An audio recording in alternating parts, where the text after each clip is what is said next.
Warning, the following video might contain some elements that might not be suitable for some viewers. Viewer discussion is advised. We have all played Pokemon at least once in our lives, or at the very least heard of it. We all hear how nice the world of Pokemon is, how fun it is, how untrue this is, as there is a terrible truth that resides within a rickety old house deep in eternal forests of the Sinnoh region. The truth of one of the most gruesome incidents in Pokemon history. Sinnoh Arsenio was a young girl who lived in the mansion owned by her father, Leonidas Arsenia, and their grand butler, Chives. Cindy was a sweet young girl who loved her father very much, but was often very lonely due to her father being busy constantly. All she truly wanted was a friend, and one day she was granted her wish when a particular Pokemon appeared in front of her as she was watching TV in a upstairs bedroom, the name of which she later discovered was Rotom. Delighted, she played with her new friend daily, discovering Rotom's shape-shifting abilities. Together, they would prank Chives. Cindy would have the Pokemon transform into household appliances and shook the butler in the attempt to use them. The butler would laugh warmly as Cindy came running out of the hiding, shouting, "I got you! I got you!" It was on the day of Leonidas' wedding anniversary that the incident occurred. Leonidas' wife, Victoria, had died during childbirth, and held a grudge against his daughter even though it was not her fault. She could always feel his cold stares at her turn back, but she loved him to pieces regardless. This particular day, Leonidas longed for his wife to be at his side. He sat at his long dinner table, downing enough wine to quench the thirst of a room full of governors. "Another glass for you, Victoria," he would bellow and belch. Chives was upstairs, tucking a blanket over the shoulder of a sleeping Cindy when he heard the drunken shout of his master from downstairs. "Chives, come downstairs at once!" Recognizing the drunken wumble of Leonidas' voice, Chives switched the light off in Cindy's room and hurried downstairs. Within the dining room, the butler found the master of the house reduced to a drunken mess of limbs thrown across the stained dining room table. Chives smiled gently before speaking. "Yes, Mr. Arsenio?"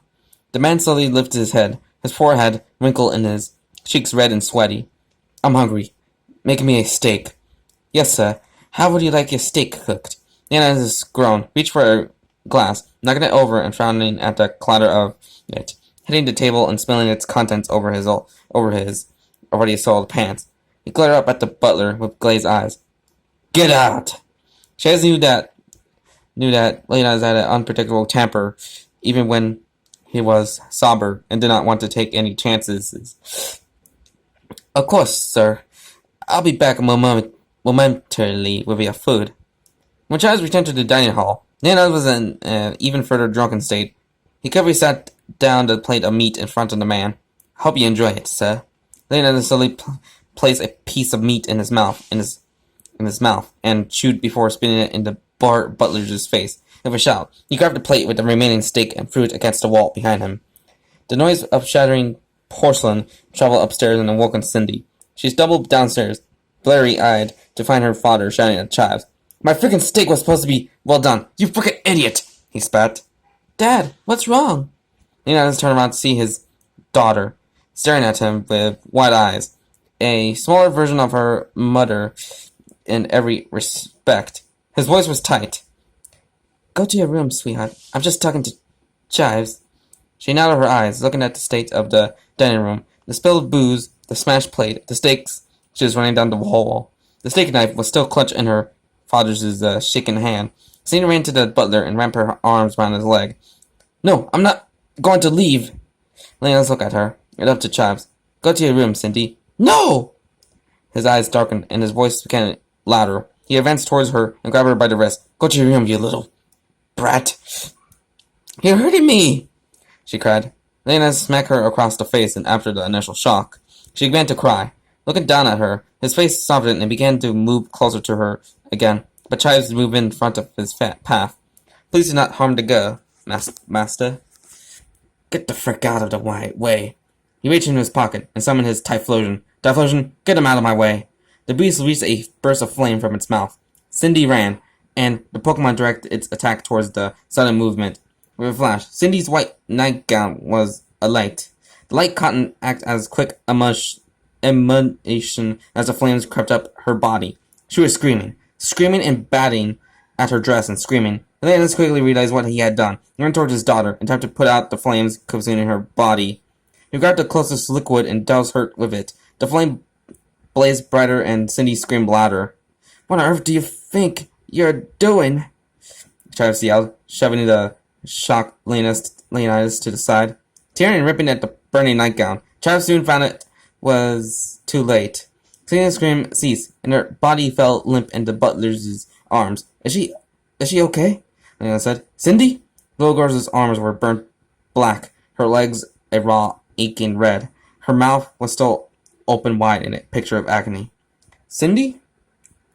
24 hours later, the door of Old Chateau was broken down by a group of authorities. The smell of wine, blood, and burnt flesh hit their noses. They had been tipped off by a man who could barely speak through his sobbing.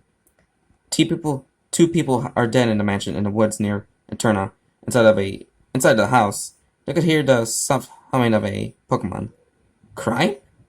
Following the noise, they walked into the dining hall. A white silk table, a chandelier, an orange Pokemon hovering over a spot on the floor, humming quietly as it stared down at something.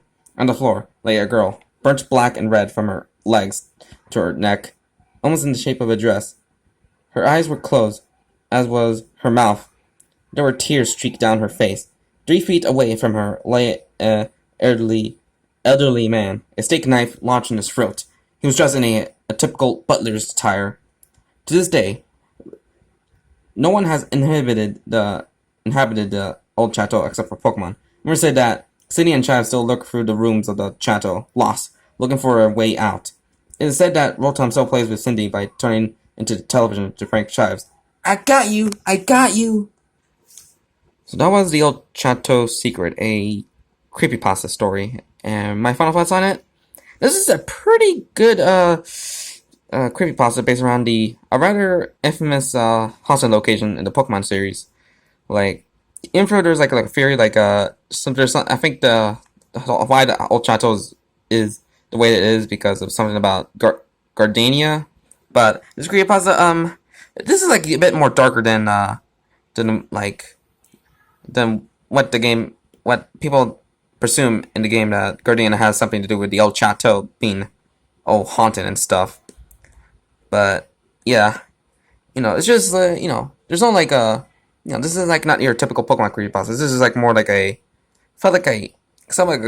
good horror story fanfic that almost like could pass like as a real thing, But it's if it's actually if it has nothing to do with Pokemon and such. But yeah, pretty good story, especially like some creepy moments, like possibly like the they're like not scary moments, it's just like pretty tragic stuff, like Typhlosion accidentally burned down Cindy, by under command of Leonidas, because he's just in depression and like a drunken, terrible dad, because things have changed about him. So yeah.